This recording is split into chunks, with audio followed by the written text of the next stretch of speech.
how quickly the weather can change in Maui. Check this out. Not that long ago, the sky was not entirely blue, but bluish.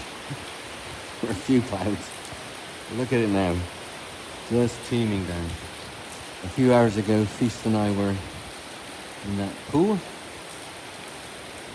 Wow.